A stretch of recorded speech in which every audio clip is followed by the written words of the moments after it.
क्यों बुलाया मुझे? सुना सुना लम्हा लम्हा तेरा इंतजार है आजा। तुम यही चाहती हो ना कि मैं तुम्हारे साथ चलूं? तो ठीक है, मैं चलूंगा तुम्हारे साथ। গল্পের শুরুতেই প্রফেসর সিদ্ধার্থ দাসকে দেখানো হয়। তিনি আজ তার একটা নতুন বই কাহি আন কাহি বাতে পাবলিশ করেছেন। সিদ্ধার্থ দাস সাধারণত বাস্তব প্রেম কাহিনী নিয়ে তার বইগুলো লেখেন। আজও তিনি যে বই পাবলিশ করেছেন তা লেখা একটা সত্যিকারের প্রেমের কাহিনী থেকে, এমন একটা গল্প যা সাধারণ মানুষের কল্পনারও বাইরে। তবে প্রফেসর জানায় এবারের কাহিনীটা অসম্পূর্ণ। এই প্রেম কাহিনী সে লিখেছে ঠিকই, কিন্তু তা সম্পূর্ণ করতে পারেনি। এটা এমন একটা সত্যিকারের কাহিনী যার শেষটা প্রফেসর নিজেও জানে না। তবে এতটুকু বোঝা যায় যে বইটাতে কোনো রহস্য লুকিয়ে আছে। তো প্রফেসর কাহি আন কাহি বাতে নামের এই বইটা জেসি কলেজের লাইব্রেরিতে রেখে দেয়।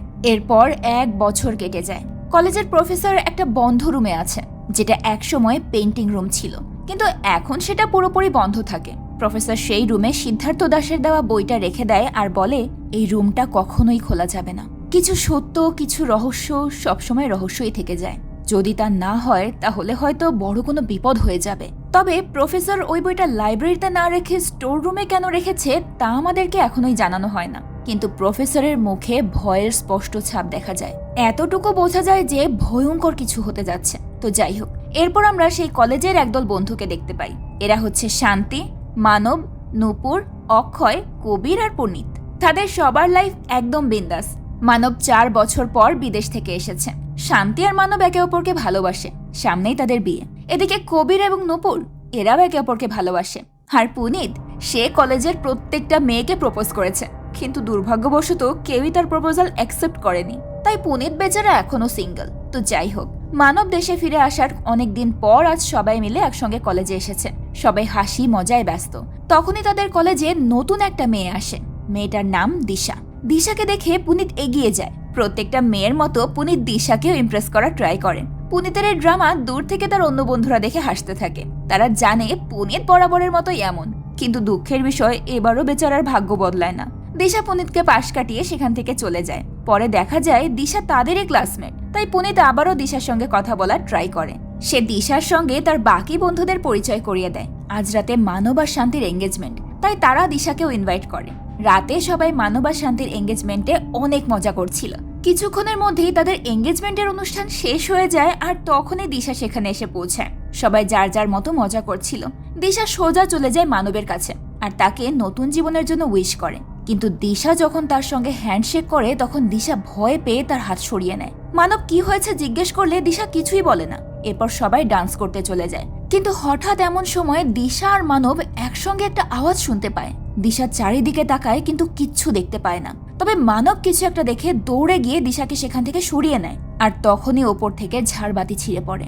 সৌভাগ্যবশত মানব কোনো মতে দিশাকে বাঁচিয়ে নেয়। এই ঘটনায় সেখানে থাকা সবাই ভীষণ ভয় পেয়ে যায়। দিশাও অনেক ভয় পেয়েছে। তাই অনুষ্ঠান শেষে সবাই মিলে দিশাকে ড্রপ করার জন্য বেরিয়ে পড়ে। রাস্তায় সবাই অনেক গল্প আর মজা করতে করতে যাচ্ছিল। হঠাৎ কবির আর দিশা দেখে সামনে একটা বরফের দেওয়াল। কবির ওই গাড়িটা থামানোর চেষ্টা করে, কিন্তু গাড়িটা থামে না। সেটা সোজা গিয়ে ধাক্কা খায় ওই দেওয়ালের সঙ্গে। সাথে সাথে গাড়ি থেকে সবাই বেরিয়ে আসে, কিন্তু আশ্চর্যজনকভাবে সেখান থেকে বেরিয়ে দেখে সেখানে তো কোনো দেওয়াল নেই। কবির নিজের চোখকেই বিশ্বাস করতে পারছে না।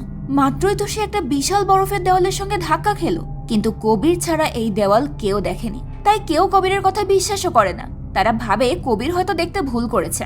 তাই এবার মানব ড্রাইভ করতে যায় আর কবিরকে পেছনে বসতে বলে। তখনই তারা খেয়াল করে গাড়ির টায়ার পাংচার হয়ে গেছে। সবাই তো অনেক টেনশনে পড়ে যায়। একে তো অনেক রাত, তার উপর বাইরে ভীষণ ঠান্ডা। এখন কি করবে তারা? হঠাৎ মানব খেয়াল করে দূরে একটা বাংলো দেখা যাচ্ছে। মানব সেই বাংলোটা চেক করতে যায়। মানবের সাথে বাকি সবাই যায়, শুধু থেকে যায় পুনিত। সবাই এখানে পুনিতকে বোকা বানিয়ে গাড়ি ঠিক করার কাজে লাগিয়ে দিয়ে মানবের সঙ্গে সেই বাংলোতে চলে যায়। সবাই চলে গেলে পুনিত নিজের কাজ শুরু করে। তখন আমরা দেখতে পাই গাড়ির ছাদে বরফ পড়ে আছে। তাহলে কি কবির ঠিক দেখেছিল? সত্যি কি এখানে কোনো দেওয়াল ছিল? এই রহস্য আমরা সামনে জানতে পারবো। তো সবাই মিলে বাংলোতে চলে আসে। বাংলোর দরজা আগে থেকেই খোলা ছিল, তাই খুব সহজেই তারা ভেতরে ঢুকে পড়ে। সবাই চারিদিকে ঘুরে ঘুরে দেখছে। কবির ধীরে ধীরে উপরে চলে যায়। সে গিয়ে ওপরের একটা জানলা খুলে দেয় আর সাথে সাথেই হঠাৎ তার পুরো শরীরটা জানালার পর্দার সঙ্গে পেঁচিয়ে যায়। মনে হচ্ছিল যেন কেউ একজন তাকে পর্দা পেঁচিয়ে মারার চেষ্টা করছে। কবির এতটাই ভয় পেয়ে যায় যে সে তক্ষুনি নিচে নেমে আসে। কিন্তু সে যখন পর্দার ব্যাপারটা সবাইকে বলে তখন কেউই তার কথা বিশ্বাস করে না। অন্যদিকে দিশার এদিকে কোনো খেয়ালই নেই। সে সোজা চলে যায় জানালার পাশে। দিশা একভাবে দাঁড়িয়ে আছে, যেন মনে হচ্ছে এই ইনসিডেন্টটা সম্পর্কে সে আগে থেকেই জানতো। অন্যদিকে পুনিত একা একা গাড়ি ঠিক করছে। সে উপলব্ধি করতে পারে যে তার বন্ধুরা তাকে বোকা পেয়ে এখানে ফাঁসিয়ে দিয়ে চলে গেছে। পুনিত যখন আনমনে নিজের কাজ করছিল তখনই গাড়ির ভেতর থেকে হঠাৎ একটা হাত বেরিয়ে পুনিতের মাথাটা পেছন দিক থেকে টেনে ধরে। কিন্তু পুনিত যখন পেছনের দিকে তাকায় তখন সে সেখানে কিছুই দেখতে পায় না। এতে বেচারা ভয়ে একেবারে শিউরে ওঠে। পুরো গাড়িতে কেউ নেই, তাহলে তার গলাটা বা মাথাটা চেপে ধরলো কে? এদিকে দিশা এখনো এক মনে জানালার পাশেই দাঁড়িয়ে আছে। হঠাৎ তার গলায় থাকা চেইনটা কেউ পেছন থেকে টান দিয়ে ধরে। মনে হচ্ছিল এখনই দিশা মারা যাবে। তখনই মানব এসে দিশার গলা থেকে ওই চেইনটা ছিঁড়ে নেয়। দিশা তখন ভয়ে ভয়ে বলে, ও এখানেই আছে, আমি জানি ও আছে, ও ফিরে এসেছে। সবাই জিজ্ঞেস করে কে আছে, এখানে তো আমরা কাউকেই দেখতে পাচ্ছি না। দিশা বলে, না, ও এসেছে। এখানে আমরা জানতে পারি দিশার ভালোবাসার মানুষ অমর সম্পর্কে। অমর আর দিশা একে অপরকে ভীষণ ভালোবাসতো, কিন্তু হঠাৎ একদিন অমর মারা যায়। অমর এখন আর বেঁচে নেই, তবে সে দিশাকে অনেক ভালোবাসে, তাই সে সবসময় দিশার আশেপাশেই থাকে। দিশা যখন অমরের সঙ্গে কথা বলছিল তখনই তাদের পেছনে একটা পেইন্টিং পড়ে ভেঙে যায় আর দেখা যায় যে পুরো দেওয়ালটাই ফাটল ধরেছে, এমনকি সেখান থেকে পানিও গড়িয়ে পড়ছে। এটা নিয়ে অক্ষয় মজা করে বলে, দেখো দিশা, তোমার অমর রাগ করেছে, তাই তো দেওয়ালে ফাটল ধরেছে। এটা শুনে দিশা অনেক রেগে যায় আর বলে, থামো তোমরা, আমার অমরকে নিয়ে মজা করা বন্ধ করো। অমর মারা গেছে ঠিকই, কিন্তু আজও আমার মনে হয় ও আমার আশেপাশেই আছে। দিশা অমরকে নিয়ে কথা বলছিল, তখনই সেখানে পুনিত আসে।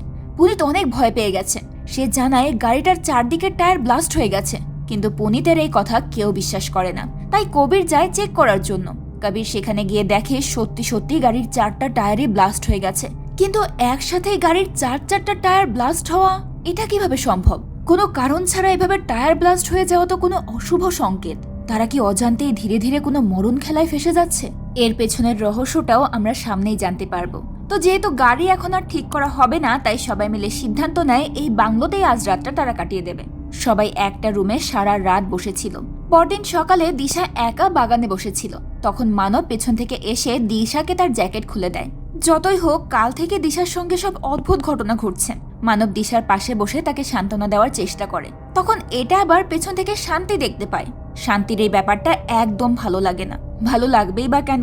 যত যাই হোক, মানব তো তার ভালোবাসার মানুষ। সে অন্য মেয়ের সঙ্গে কথা বলবে, এটা শান্তি কিভাবে সহ্য করবে? তাও এখানে শান্তি কিছুই বলে না। এখানে পুনিত আর অক্ষয় মেকানিকের কাছ থেকে জানতে পারে যে তাদের গাড়িতে একটা টায়ারের সমস্যা, বাকিগুলো তো ঠিক আছে। এটা শুনে তারা অবাক হয়ে যায়। রাতে তারা নিজের চোখে দেখেছে সবগুলো টায়ার ব্লাস্ট হয়ে গেছে, তাহলে সকাল হতেই সেগুলো আবার ঠিক হয়ে গেল কিভাবে? অক্ষয় তখন মজা করে বলে, নিশ্চয়ই অমর খান্নার আত্মা এসে গাড়িটা ঠিক করে দিয়েছে। এদিকে তাদের কথা দূর থেকে একটা মহিলা শুনতে পায়। মহিলাটা অবাক হয়ে বলে, অমর খান্নার কথা এরা কি করে জানে? ওনার চেহারা দেখে বোঝা যাচ্ছে নিশ্চয়ই অমর খান্নার কোনো গভীর রহস্য আছে। কিন্তু সেই রহস্যটা কি তা জানার জন্য আমাদের একটু অপেক্ষা করতে হবে। তো সবাই যার যার মতো বাড়িতে চলে যায়। পরদিন তারা প্ল্যান করে কলেজে দেখা করবে। সবাই যার যার মতো কলেজে চলে আসে, কিন্তু মানব তো এখনো আসেনি। শান্তি মানবকে কল করলে মানব বলে তার আর 5 মিনিট সময় লাগবে। মানব তাড়াহুড়ো করে বাসা থেকে বের হয়, কিন্তু সে যখনই গাড়িতে বসতে যাবে তখনই সে খেয়াল করে দিশা এসেছে। মানব তখন গাড়ি থেকে নেমে দিশার কাছে যায়। মানব দিশাকে এখানে কেন এসেছে জিজ্ঞেস করলে দিশা বলে সে মানবের জ্যাকেটটা ফেরত দিতে এসেছে। মানব বলে, আরে না না, এটা তোমার কাছেই রাখো, সমস্যা নেই। তুমি কি কোথাও যাচ্ছ? দিশা বলে সে কলেজে যাবে। তাই মানব দিশাকে সাথে নিয়েই কলেজে আসে। এদিকে শান্তি তো ভীষণ রেগে আছে, কারণ মানব 5 মিনিটের কথা বলে পুরো 40 মিনিট লেট করে এসেছে। তার উপর মানব তার সঙ্গে দিশাকেও নিয়ে এসেছে। তাই শান্তি গিয়ে মানবের সঙ্গে ঝগড়া শুরু করে দেয় যে সে কেন দিশাকে নিয়ে এসেছে, তার উপর আবার লেট করেও এসেছে। তখন মানব কোনোভাবে শান্তিকে মানিয়ে নেয়। এরপর সে সোজা চলে যায় লাইব্রেরিতে। মানব বই পড়তে অনেক পছন্দ করত, তাই সে মাঝে মাঝেই লাইব্রেরি থেকে বই নিয়ে সেগুলো পড়ে। কিন্তু মানব যখন লাইব্রেরিতে যায় তখন সেখানে দিশাও চলে আসে। দিশা একটা বই হাতে নেয় আর বলে এই বইটা তার অনেক পছন্দের। বইটার নাম কাহিয়ান কাহি বাতে। ঠিক ধরেছেন, এটাই সেই বই যেটা মুভির শুরুতে আমরা দেখেছিলাম। কিন্তু প্রফেসর তো এটা স্টোর রুমে রেখেছিল, তাহলে এটা লাইব্রেরিতে আসলো কিভাবে? তার মানে কি এর পিছনেও কোনো রহস্য আছে? এর উত্তরটাও আমি একটু পরে দিচ্ছি। তো দিশা আর মানব যখন কথা বলছিল তখন পুনিতের অনেক হিংসা হয়, কারণ আমাদের মিস্টার রোমিও পুনিত দিশাকে ভালোবেসে ফেলেছে। আর এই জন্য সে শান্তিকে লাইব্রেরিতে এনে বলে, দেখো মানব দিশার সঙ্গে কিভাবে ফ্লার্ট করছে। এটা দেখে তো শান্তি রেগে মেগে সেখান থেকে চলে যায়। মানবও তার পিছন পিছন যায়। সবাই চলে যেতেই পুনিত সেই বইটা নিয়ে নেয়। পুনিত ভাবে সে যদি বইটা পড়ে তাহলে সে দিশার পছন্দ সম্পর্কে জানতে পারবে, আর বই থেকে কিছু লাইন নিয়ে হয়তো সে দিশাকে ইমপ্রেসও করতে পারবে। তাই পুনিত সেই বইটা নিয়ে সোজা চলে যায় নূপুরের কাছে। সে নূপুরকে রিকোয়েস্ট করে যে নূপুর যেন ওই বইটা পড়ে, আর এই বইয়ের ভেতর যদি কোনো রোমান্টিক লাইন থাকে তাহলে নূপুর যেন সেটা পুনিতকে জানায়। পুনিত সেটার মাধ্যমে দিশাকে ইমপ্রেস করার চেষ্টা করবে। নূপুর এই বই পড়তে চায় না, কিন্তু পুনিত তাও জোর করে নূপুরকে বইটা দিয়ে দেয়। এদিকে শান্তি আর মানবের মাঝে দিশাকে নিয়ে আবারও ঝগড়া শুরু হয়। শান্তি দিশাকে মানবের আশেপাশে সহ্য করতে পারছে না। মানব কোনোভাবে শান্তিকে বোঝায় যে সে শুধু শান্তিকেই ভালোবাসে আর কাউকে নয়। এদিকে রাতের বেলা নূপুর ওই কাহিয়ান কাহি বাতে বইটা নিয়ে পড়তে বসে। প্রথম দিকে তো সবই ঠিকঠাক ছিল, কিন্তু শেষের দিকটা পড়তেই নূপুরের চোখের সামনে কিছু অদ্ভুত দৃশ্য ভেসে ওঠে। নূপুর শেষটা পড়ে অনেক ভয় পেয়ে যায়, আর ঠিক সেই মুহূর্তেই পুনিত তাকে কল করে। নূপুর পুনিতকে ভয়ে ভয়ে বলে, আমি বইটা পড়েছি, ওই বইতে লেখা আছে অমর খান্না। এতটুকু বলতেই কলটা কেটে যায়। নূপুরের চেহারা দেখে এতটুকু তো স্পষ্ট বোঝা যায় যে এই বইটাতে কিছু তো রয়েছে। হঠাৎ নূপুর অদৃশ্য কিছু একটার উপস্থিতি টের পায়। কেউ একজন তো রয়েছে যে নূপুরকে দেখছে। নূপুর স্পষ্ট কারোর কান্নার আওয়াজ শুনতে পাচ্ছে, কিন্তু পুরো ঘর চেক করে সে কাউকেই দেখতে পায় না। নূপুর ভয়ে একটা রুমে গিয়ে নিজেকে বন্দি করে দেওয়ালের সাথে বসে কান্না করতে শুরু করে। হঠাৎ পেছন থেকে একটা হাত নূপুরের মাথা দেওয়ালের ভেতর ঢুকিয়ে নেয়, আর নূপুর সেখানেই মারা যায়। এদিকে মানব, শান্তি, অক্ষয়, কবির আর পুনিত চলে এসেছে মুভি দেখতে। মুভি শুরু হওয়ার আগে মানব সবার জন্য স্ন্যাক্স নিতে বাইরে আসে। তখন আবারও মানবের সঙ্গে দিশার দেখা হয়। দিশাও এখানে মুভি দেখতে এসেছে, কিন্তু দিশার সঙ্গে যে মানব কথা বলছে এটা শান্তির কোনোভাবেই সহ্য হয় না। সে দিশাকে মানবের থেকে দূরে থাকতে বলে। এই জন্য দিশা সেখান থেকে চলে যায়। রাতে মানব দিশার সঙ্গে কথা বলতে আসে। মানব শান্তির হয়ে দিশার কাছে ক্ষমা চায়। দিশা তখন খুব ক্যাজুয়ালি বলে, আরে কোনো ব্যাপার না, শান্তির জায়গায় থাকলে হয়তো আমিও এমনটাই করতাম। সবাই তার ভালোবাসাকে পেতে চায়, নিজের করে রাখতে চায়। মানবে এখানে দিশাকে সান্ত্বনা দেয়, হয়তো ভালোবাসা এমনই। দিশা অমরের মৃত্যুর পর তার ভালোবাসাকে ভুলতে পারেনি। অন্যদিকে পুনিত, অক্ষয় আর কবির মিলে শান্তিকে লাইব্রেরিতে পাঠিয়ে দেয়। তাদের প্ল্যান ছিল অন্ধকারের লাইব্রেরিতে তারা শান্তিকে ভয় দেখাবে। তো প্ল্যান মোতাবেক শান্তি যখন লাইব্রেরির দিকে যাচ্ছিল তখন পুনিত ভূত সেজে শান্তিকে ভয় দেখাতে যায়, কিন্তু উল্টো পুনিত নিজেই ভয় পেয়ে যায়। শান্তি হাসতে হাসতে চলে যায় লাইব্রেরির দিকে, আর পুনিত তার পেছনে।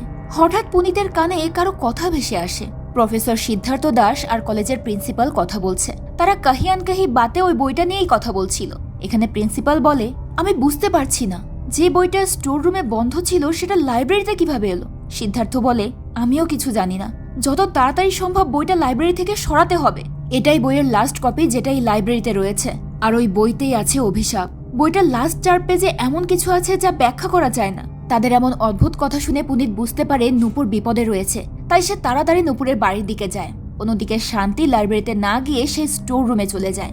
সেখানেও শান্তির সঙ্গে অদ্ভুত সব ঘটনা ঘটতে শুরু করে। সে তার আশেপাশে কারো উপস্থিতি টের পায়।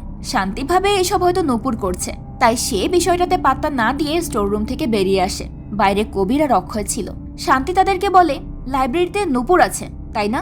এটা শুনে কবির বলে, ও তো দিল্লিতে, ও এখানে কি করে আসবে? অন্যদিকে প্রফেসরদের কথা শুনে পুনিত তাড়াতাড়ি নূপুরের বাড়িতে চলে আসে, কিন্তু পুরো বাড়িতে খুঁজে সে নূপুরকে কোথাও দেখতে পায় না। পুনিত বুঝতে পারে নূপুর সেই বইটা পড়ে নিয়েছে। পুনিত সামনেই বইটা দেখতে পায়, তাই সে ওই বইটা নিয়ে নেয়। যেভাবেই হোক বইটাকে আবারও লাইব্রেরিতে রেখে আসতে হবে। এই বইটা অভিশপ্ত। গত ভিডিওতে কমেন্ট করেছেন আর যে ঋতু আপু, জান্নাতুল ফেরদৌস আপু এবং দ্য সিস্টার্স আপুরা সহ আরো অনেকে। আপনাদের সবাইকে অসংখ্য ধন্যবাদ।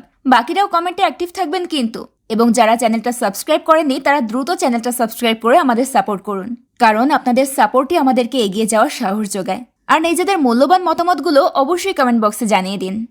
যদিও পুনিত ওই বইটার ব্যাপারে কিছু জানতো না, কিন্তু সে বুঝে গিয়েছিল এটা এমন একটা মরণ ফাঁদ যা থেকে কেউ বাঁচতে পারবে না। পুনিত নূপুরের বাড়ি থেকে বেরিয়ে দৌড়াতে শুরু করে।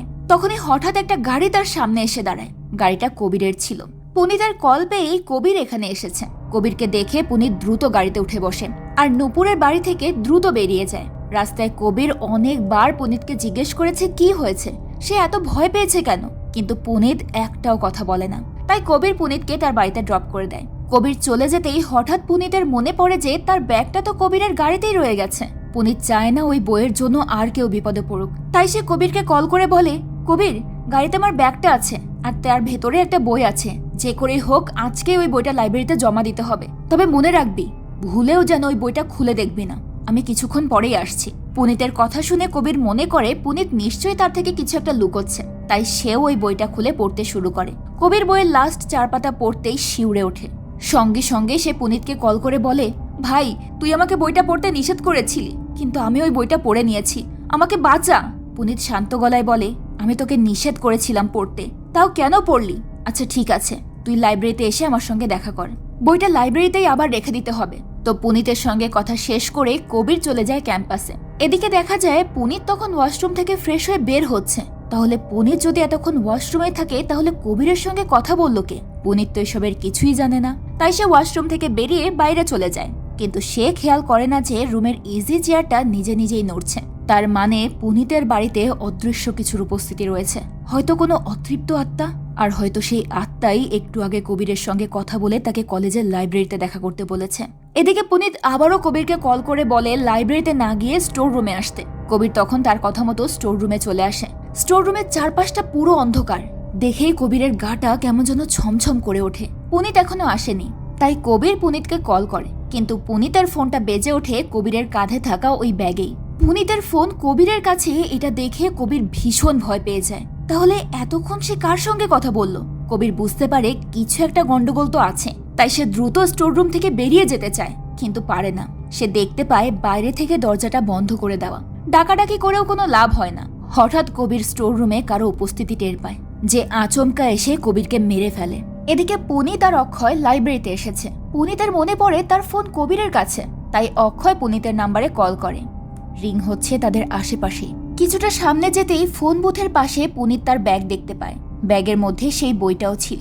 তারা ভাবে কবির ব্যাগটা হয়তো এখানে রেখেই চলে গেছে, তাই পুনিত আর অক্ষয় সেখান থেকে বেরিয়ে পড়ে। তবে তারা খেয়াল করে না তাদের ঠিক মাথার ওপরেই ঝুলছে কবিরের মৃতদেহ।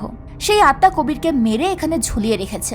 এদিকে দিশাকে নিয়ে মানব আর শান্তির মধ্যে আবারও ঝগড়া হয়। আজ মানবের একটা প্রোগ্রাম রয়েছে, তাই মানব দিশাকেও ইনভাইট করেছে, আর এটা নিয়ে মানব আর শান্তির মধ্যে ঝগড়া হয়েছে। শান্তি রেগে চলে যায় দিশার বাড়িতে দিশার সঙ্গে দেখা করতে। সে দিশার বাড়িতে গিয়ে দিশাকে খুঁজে না পেলেও তার মাকে দেখতে পায়। শান্তি দিশার মাকে জিজ্ঞেস করে, দিশা কোথায়? আমি দিশার সঙ্গে দেখা করতে এসেছি। তখনই দিশার মায়ের কাছ থেকে জানা যায় সবচেয়ে ভয়ানক সত্যি। দিশার মা জানায় দিশা 22 বছর আগেই মারা গেছে। এটা শুনে শান্তির পায়ের নিচ থেকে যেন মাটি সরে যায়। কি বলছে দিশার মা? দিশা যদি 22 বছর আগে মারা গিয়ে থাকে, তাহলে এতদিন তাদের সঙ্গে কে আছে? যত দ্রুত সম্ভব এটা মানবকে জানাতেই হবে। তাই শান্তি কলেজে চলে আসে, কিন্তু মানব স্টেজে থাকায় শান্তি আর মানবের কাছে যেতে পারে না। এমন সময় একটা মেয়ে এসে শান্তিকে জানায় যে নূপুর ফোন বুথে কল করে শান্তির সঙ্গে কথা বলতে চাইছেন। তো শান্তি নূপুরের সঙ্গে কথা বলতে সেখানে চলে যায়। ফোনে নূপুর শান্তিকে বলে, জানিস শান্তি, আমি মারা গেছি। এটা শুনে শান্তি কিছুটা অবাক হয়। হঠাৎ সে খেয়াল করে ফোন বুথের ওপর থেকে টপ টপ করে রক্ত ঝরছে। ওপরে তাকাতেই সে দেখতে পায় কবিরের লাশ। শান্তি দৌড়ে বেরিয়ে আসে, আর তখনই কবিরের লাশ ফোন বুথের ওপরে পড়ে যায়। এই ঘটনায় শান্তি এতটাই ভয় পেয়ে গিয়েছিল যে সে মানবের কাছে না গিয়ে সরাসরি বাড়িতে চলে আসে। অন্ধকার নির্জন রাস্তায় শান্তি দৌড়াচ্ছে। একসময় জ্ঞান হারিয়ে সে মাটিতে লুটিয়ে পড়ে। বেশ কিছুক্ষণ পর যখন শান্তির জ্ঞান ফেরে, তখন সে তার সামনে দিশার আত্মাকে দেখতে পায়। শান্তি ভয়ে আবারও দৌড়াতে থাকে, আর এক সময় মন্দিরের সামনে এসে শুয়ে পড়ে। তখন সুনিতা নামের একজন শান্তিকে বাঁচায়। এরপর সে শান্তির ফোন থেকে মানবের সঙ্গে যোগাযোগ করে। শান্তি এতটাই ভয় পেয়েছে যে সে কারোর সঙ্গে কোনো কথাই বলতে পারছে না। ওদিকে সুনিতা একজন নামকরা তান্ত্রিক, যে কিনা মানবের বাড়িতে এসেই বুঝতে পারে মানবের ওপরে কোনো অতৃপ্ত আত্মার ছায়া রয়েছে। সুনিতা জানায় যে সে তার শক্তি দিয়ে আত্মাকে বশ করার চেষ্টা করবে। যদিও মানব এসবে কিছুই বিশ্বাস করে না, তবুও শান্তির জন্য মানব এই রিচুয়াল করতে রাজি হয়ে যায়। সুনিতা তাদের চারপাশে একটা সার্কেল করে দেয় যাতে আত্মা তাদের কোনো ক্ষতি না করতে পারে। সেখানে পুনিত আর অক্ষয়ও ছিল। পুনিত বলে অমর খান্নার আত্মাকে ডাকলেই সব সমাধান হয়ে যাবে। তো সুনিতা তার সমস্ত শক্তি দিয়ে অমর খান্নার আত্মাকে ডাকতে শুরু করে। কিন্তু কিছুক্ষণ পরেই সুনিতা জানায় এই নামের কোনো আত্মা নেই। যদি থাকতো তাহলে এতক্ষণে সে সামনে চলে আসতো। তখন শান্তি বলে, দিশার আত্মাকে ডাকুন, তাহলেই সব সমস্যার সমাধান হবে। এবার তান্ত্রিক দিশার আত্মাকে ডাকার জন্য রিচুয়াল শুরু করে। অনেকক্ষণ মন্ত্র পড়ার পর ফাইনালি দিশার আত্মা সবার সামনে আসে। মানব তো বিশ্বাসই করতে পারে না যে দিশা মারা গেছে। সুনিতা দিশার আত্মার সঙ্গে কথা বলে। দিশা সুনিতাকে জানায় যে সেই নূপুর আর কবিরকে মেরেছে, কারণ তারা ওই কাহিয়ান কাহি বাতে নামের বইটা পড়েছিল। যতজন ওই বইটা পড়বে, দিশা তাদের সবাইকে মারবে। দিশা রাগে সেখানকার সমস্ত গ্লাসগুলো ভাঙতে শুরু করে। এতে অক্ষয় ভয় পেয়ে সার্কেল থেকে বাইরে বেরিয়ে যায় আর সঙ্গে সঙ্গে দিশা অক্ষয়কে আঘাত করতে শুরু করে। মানব অক্ষয়কে বাঁচাতে যেতে চাইলে সুনিতা বাধা দেয় আর তারপর সুনিতা নিজের শক্তি দিয়ে অক্ষয়কে বাঁচায়। তবে এই সব করতে গিয়ে আজকের রিচুয়ালটা অসম্পূর্ণ থেকে যায়। আজকের এই ঘটনায় মানব বুঝে যায় যে দিশা কোনো মানুষ নয়, সে সত্যিকার অর্থেই একটা অতৃপ্ত আত্মা। আর দিশার কারণেই নূপুর আর কবির মারা গেছে। পুনিত এইসবের জন্য নিজেকেই দায়ী করে। সে যদি নূপুরকেও বইটা না দিত তাহলে তো নূপুর মারা যেত না আর কবিরকেও মরতে হতো না। তো পুনিত বাড়িতে এসে নিজেকে একরকম শাস্তি দেওয়ার জন্য আর ওই বইয়ের রহস্য জানার জন্য কাহিয়ান কাহি বাতে নামের ওই বইটা বের করে আর লাস্ট 4 পেজ পড়ে। বইটা পড়ার সঙ্গে সঙ্গে পুনিত ঝাপসা কিছু দেখতে পায়। ঠিক সেই মুহূর্তে অক্ষয় পুনিতের বাড়িতে আসে। পুনিত অক্ষয়কে বলে, আমি এই বইটা পড়েছি, এতে দিশার কাহিনী রয়েছে। নূপুর আর কবির এই বইটা পড়ার কারণেই দিশা তাদেরকে মেরে ফেলেছে। দিশা এটা চাইছিল না যে কেউ তার সত্যিটা জেনে যাক। আর এই বইয়ের সমস্ত রহস্য লুকিয়ে আছে কৃষ্ণা কটেজে। তাই দিশা কি চায় সেটা জানার জন্য পুনিত কৃষ্ণা কটেজ যাবে। এটা মূলত সেই বাংলো যেখানে শান্তি আর মানবের এঙ্গেজমেন্টের রাতে তারা গিয়েছিল। অক্ষয় পুনিতকে আটকানোর চেষ্টা করে কিন্তু পুনিত কোনো কথাই শোনে না। সে কাউকে না জানিয়ে একা একাই বাংলোতে চলে যায়। তাকে যে করেই হোক আসল রহস্য খুঁজে বের করতেই হবে। পুনিত এই সবকিছুর জন্য নিজেকেই দায়ী করে, কারণ সে যদি এই বইটা না নিত তাহলে তার বন্ধুদেরকে মরতে হতো না। তাই পুনিত এর শেষ দেখে ছাড়বে। সে অন্ধকার ঘেরা গা ছমছমে সেই কৃষ্ণা কটেজে এসে পৌঁছায়। এরপর অনেক খুঁজে পুনিত কিছু একটা পায়। সে সুনিতাকে সেটা দেওয়ার জন্য বের হলে সেখানে অক্ষয় চলে আসে। পুনিত অক্ষয়কে সবকিছু জানায়। হঠাৎ অক্ষয় পুনিতের ঘাড় ঘুরিয়ে তাকে মেরে ফেলে। তখন দেখা যায় এটা আসলে অক্ষয় নয়, বরং অক্ষয়ের রূপ ধরে আসা দিশা ছিল। আর এখন সে পুনিতকেও মেরে ফেলেছে, যাতে তার এই রহস্যই থেকে যায়। এর কিছুক্ষণের মধ্যেই সেখানে মানব, অক্ষয়, সুনিতা আর শান্তি আসে। কিন্তু তারা এসে দিশাকে সেখানে দেখতে পায় না। পড়ে আছে শুধু পুনিতের নিথর দেহ।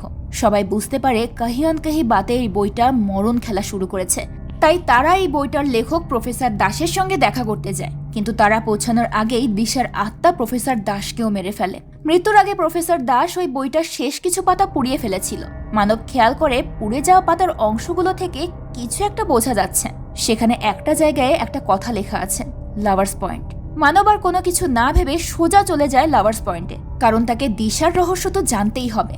মানব লাভার্স পয়েন্টে পৌঁছলে তার চোখের সামনে ঝাপসা কিছু দৃশ্য আসে। মনে হচ্ছে গত জন্মের কিছু স্মৃতি তার চোখের সামনে ভাসছে। তো মানব নিজেকে সামলাতে না পেরে পড়ে যেতে গেলে বরফের মধ্যে থেকে কারো একটা হাত এসে তাকে ধরে ফেলে।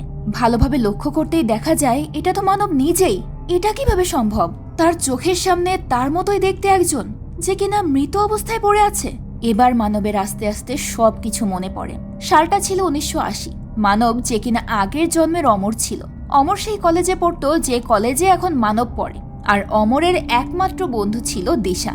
তবে অমর দিশাকে শুধুমাত্র বন্ধু ভাবলেও দিশা অমরকে ভালোবাসত। দিশা অমরের ভালোবাসায় একেবারে পাগল হয়ে গিয়েছিল। তবে সে যখন অমরকে তার মনের কথা জানায় তখন অমর বলে তারা শুধু ভালো বন্ধু, যেটা শুনে মুহূর্তের মধ্যেই দিশার মন ভেঙে যায়। সেদিনের পর থেকে দিশার সঙ্গে অমরের আর তেমন কথা হয় না। হঠাৎ একদিন রাতের বেলা দিশা অমরের বাড়িতে আসে। সে জানায় তাদের ক্লাসমেট বিশাল আর তার বন্ধুদের খুন হয়েছে। আর এখন পুলিশ অমরকে সন্দেহ করছে, কারণ অমরের সঙ্গে বিশালের ঝগড়া ছিল। তো সেই রাতেই দিশা অমরকে নিয়ে সেখান থেকে পালিয়ে যায়। সে বলে সে অমরকে নিয়ে অনেক দূরে কোথাও চলে যাবে, কিন্তু অমর কিছুতেই যেতে চায় না। অমর বলে আমি বাড়ি ফিরে যাব, পুলিশ যা করার করবে, আমি তো তাদেরকে মারিনি। আর এটাই সত্যি। কিন্তু দিশা গাড়ি থামায় না। এরই মাঝে হঠাৎ গাড়ির ড্যাশবক্সটা খুলে গেলে অমর দেখতে পায় সেখানে রক্তমাখা ছুরি পড়ে আছে। অমর দিশার দিকে তাকিয়ে বলে, তার মানে বিশাল আর তার বন্ধুদেরকে তুমি মেরেছো? আসলে দিশার প্ল্যান ছিল সে বিশাল আর তার বন্ধুদেরকে মেরে অমরকে ফাঁসাবে আর তারপর অমরকে ভয় দেখিয়ে দূরে কোথাও নিয়ে চলে যাবে। এতে অমরের হাতে আর কোনো সেকেন্ড অপশনও থাকবে না, আর সে দিশার থেকে দূরেও যাবে না। মানে দিশা অমরকে ভালোবেসে এতটাই সাইকো হয়ে গেছে যে অমরকে পাওয়ার জন্য সে 3-3টে খুন করেছে। অমর সবকিছু বুঝতে পেরে দিশাকে বারবার গাড়ি থামাতে বলে, কিন্তু দিশা কোনোভাবেই গাড়ি থামায় না। অমর জোর করলে গাড়ির অ্যাক্সিডেন্ট হয়। অমর আর দিশা বাইরে ছিটকে পড়ে যায়, কিন্তু অমর গিয়ে পড়ে একটা পাথরের ওপর, যার কারণে বেচারা সেখানেই মারা যায়। দিশা অমরের এই মৃত্যুটা মেনে নিতে পারে না। সে অমরকে জড়িয়ে ধরে সেখানেই বসে থাকে। ঠিক সেই মুহূর্তে পুলিশ আর প্রফেসর দাস সেখানে আসে। প্রফেসর দাস ওরফে সিদ্ধার্থ ওই সময় দিশা আর অমরের সাথেই পড়তো। তো সিদ্ধার্থ আর পুলিশ দিশাকে সেখান থেকে উঠে আসতে বলে, কিন্তু দিশা অমরকে ছেড়ে সেখান থেকে যায় না। সে অমরকে জড়িয়ে ধরে সেখানেই বসে থাকে। আর ঠিক সেই মুহূর্তেই একটা বিশাল বড় তুষার ঝড় এসে তাদেরকে ঢেকে দেয়। এভাবেই অমরের সঙ্গে দিশাও মারা যায়। দিশার অতৃপ্ত আত্মা অমরের ভালোবাসার জন্য বর্তমানে মানবের পিছু নিয়েছে। তো বর্তমানে মানব পুরো ঘটনা সুনিতাকে জানায়। সুনিতা বলে এটা থেকে বাঁচার একটাই উপায় আছে, তা হলো যত তাড়াতাড়ি সম্ভব মানবকে বিয়ে করতে হবে। গত জন্মে দিশা মানবকে এই বয়সেই হারিয়ে ফেলেছে, তাই এই জন্মেও দিশা মানবকে পাওয়ার জন্য আপ্রাণ চেষ্টা করছে। মানবের যদি বিয়ে হয়ে যায় তাহলে দিশা আর কিছু করতে পারবে না, কিন্তু এতে বিপদ আছে। তখন শান্তি বলে মানবকে বাঁচাতে সে যে কোনো বিপদ মোকাবেলা করতে রাজি, প্রয়োজন পড়লে শান্তি নিজের জীবন দিয়ে দেবে, কিন্তু সে মানবকে দিশার হাত থেকে বাঁচাবে। তো প্ল্যান মোতাবেক সুনিতা একটা গন্ডি বানিয়ে তার ভেতরে মানব আর শান্তির বিয়ের আয়োজন করে। বিয়ের ঠিক মাঝ বরাবর হঠাৎ দিশার আত্মা সুনিতার উপর ভর করে। সাথে সাথে সুনিতা মানব আর শান্তির বিয়েকে থামাতে বলে। শান্তি এতে অনেক রেগে যায়, সে সোজা সুনিতার সামনে চলে আসে। শান্তি গন্ডি থেকে বেরিয়ে আসায় এবার দিশার আত্মা শান্তির উপর ভর করে। সে শান্তিকে মেরে ফেলতে চায়। মানব কি করবে কিছু বুঝে উঠতে পারছে না। সে দিশার মাইন্ড ডাইভার্ট করার জন্য তাকে বলে সে দিশার কথা মতো দিশার সঙ্গেই যাবে, কিন্তু দিশা যেন শান্তিকে ছেড়ে দেয়। শান্তিকে বাঁচাতে গিয়ে সুনিতাও নিজের জীবন দিয়ে দেয়। মানব এবার আরো বেশি ভয় পেয়ে যায়। সে দিশাকে বলে তুমি এটাই চাও তো যে আমি তোমার সাথে যাই? ঠিক আছে, আমি তোমার সাথেই যাব, তুমি শুধু শান্তিকে ছেড়ে দাও। তাই দিশা মানবের কথা শুনে শান্তিকে ছেড়ে দেয়। মানব তখন বুঝতে পারে যে সে যদি দিশার সঙ্গে না যায় তাহলে শান্তিকে বাঁচাতে পারবে না, তাই সে সেখান থেকে চলে যায় যেখানে দিশা আর অমরের অ্যাক্সিডেন্ট হয়েছে। মানব এখানে চিৎকার করে দিশাকে ডাকতে শুরু করে। কিছুক্ষণের মধ্যেই দিশা সেখানে চলে আসে। মানব দিশাকে জিজ্ঞেস করে, আচ্ছা তুমি আমার কাছ থেকে কি চাও? আমার শরীর, আমার আত্মা, আমার মন, কোনটা? দিশা বলে সব, আমার সব কিছু চাই। তখন মানব হেসে বলে, আমার আত্মা আর শরীর আমি তোমাকে সব দিয়ে দেব, কিন্তু আমার মনটা তো শান্তির কাছে আছে, যাকে আমি ভালোবাসি। আমার মন আমি তাকে দিয়েছি, তুমি চাইলেও সেটা নিতে পারবে না। আজকে তুমি জিততে পারবে না, জিতবো আমি আর শান্তি। আমি আমার ভালোবাসার জন্য জীবন দিতে এখানে এসেছি। তোমার ভালোবাসা কখনোই অমর হতে পারেনি, কিন্তু আমার ভালোবাসা অমর হবে। এই বলে মানব পাহাড় থেকে লাফ দেয়। কিছুক্ষণ পর দিশা মানবের কাছে গেলে মানব বলে, দেখেছো দিশা, আজ আমার ভালোবাসা অমর হয়ে গেছে, তুমি হেরে গেছো। এরপর মানব চোখ বন্ধ করে। দিশা মানবকে জড়িয়ে ধরে সেখানেই বসে থাকে। এরপরেই হঠাৎ সিন শিফট হয় একটা ঘরে, যেখানে মানব শুয়ে আছে। মানবের জ্ঞান ফিরতেই একটা লোক সেখানে আসে। সে জানায় কোনো একটা মেয়ে মানবকে এখানে রেখে গেছে, আর সেই মেয়েটা মানবের জন্য একটা লকেটও রেখে গেছে, যেটা সে মানবের হাতে দেয়। মানব বুঝতে পারে মেয়েটা দিশা, তবে সে মানবকে মারেনি। লোকটা চলে যেতেই মানব দেখে কুয়াশায় ভরা গ্লাসে কিছু একটা লেখা ভেসে উঠেছে। সেখানে লেখা আছে, আমি জানি মানব তুমি এটা ভেবে অবাক হচ্ছ যে তুমি কিভাবে এখনো বেঁচে আছো, কিন্তু আমি তোমার জিত হতে দেইনি। আমি তোমার ভালোবাসাকে কিভাবে অমর হতে দেব, যেখানে আমার ভালোবাসা অমর? তোমার সাথে দেখা হওয়ার পর আমি ভালোবাসার মানে বুঝতে পেরেছি। আমি অমরকে ফিরে পাইনি, কিন্তু ভালোবাসাটা কি জিনিস সেটা ঠিক বুঝতে পেরেছি। তুমি তোমার ভালোবাসার জন্য নিজের জীবন দিতে এসেছো, আর আমি আমার ভালোবাসার জন্য তোমাকে তোমার ভালোবাসার কাছে ফিরিয়ে দিয়েছি। মানব বুঝতে পারে এটা দিশাই লিখেছে, আর দিশা তার জীবন থেকে চলে গেছে। হয়তো দিশা আছে এবং থাকবে, কিন্তু সে এখন মানব আর শান্তির জীবনে অশান্তি নিয়ে আসবে না। তো এর কিছুদিনের মধ্যেই মানব আর শান্তির বিয়ে হয়ে যায়। একটা ভয়ঙ্কর কালো অধ্যায় কাটিয়ে শুরু হয় তাদের সুখের সংসার। আর এর মধ্য দিয়ে আজকের গল্পটা এখানেই শেষ হয়। চাইলে স্ক্রিনে থাকা সাসপেন্স আর থ্রিলে ভরা এই মুভিটাও দেখতে পারেন, যেখানে কোটি টাকার ডিল করতে গিয়ে পথিমধ্যে ছেলেটা একটা অচেনা বাড়িতে আশ্রয় নেয়। তারপর সেখানে ছেলেটার সাথে এমন কিছু ঘটতে থাকে যা আপনার চোখকে স্ক্রিন থেকে এক মুহূর্ত সরাতে দেবে না।